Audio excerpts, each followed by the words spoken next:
I'm John Duguid, General Manager of Plans and Places at Auckland Council. So just tell me what is the pre-1944 overlay? The pre-1944 overlay is a planning control introduced by the Council in September 2013 as part of our proposed Auckland Unitary Plan. And what it does is it requires property owners to apply for a resource consent if they wish to demolish a house built prior to 1944 within the older parts of Auckland. So what were the main reasons for it then? The reason we introduced it through the Unitary Plan was in response to feedback Council received about the need to do more to protect Auckland's heritage and historic character suburbs. And how have things changed recently? Just tell me a little bit about the review that's happened.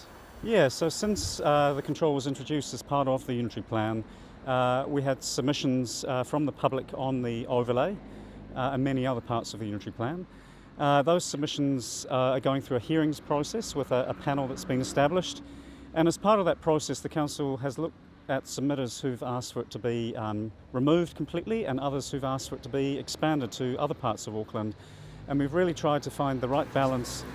Why was there a need for a review?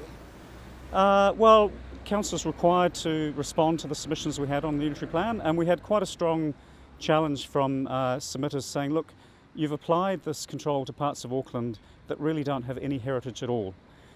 So the original mapping of the areas where the control applies was done based on a desktop exercise, essentially looking at aerial photos that we had and information we had in our rating database, but we didn't have the opportunity to do a street-by-street, site-by-site review and survey, and we've now done that work. So just tell me a little bit about where we're stood in Westmere and how this fits into the new overlay. Sure, so we broke Auckland down into 78 different areas, and Westmere is just one of the 78 areas. In Westmere we've got the neighbourhood centre here with the shops. All of Westmere, or virtually all of Westmere, was within the 1944 overlay when it was first introduced in September 2013. Under the review there are parts of Westmere that we now feel should definitely be kept in the overlay, and there are some areas that when you look at the street and you look at it from a heritage point of view, a lot of development has taken place and there's very little, if anything, left of the heritage. But there are many streets within Westmere that at this point in time the Council is recommending stay in the overlay, and that will be our position going forward into the hearings which take place early next year. So just finally, can you tell me how many heritage properties there will be in Auckland going forward? So before the 1944 overlay was introduced, there was protection for roughly 26 or so thousand properties through what we call the historic character overlay, and that was essentially rolled into the Unitary Plan, and the 1944 overlay originally had an additional 68,000 properties.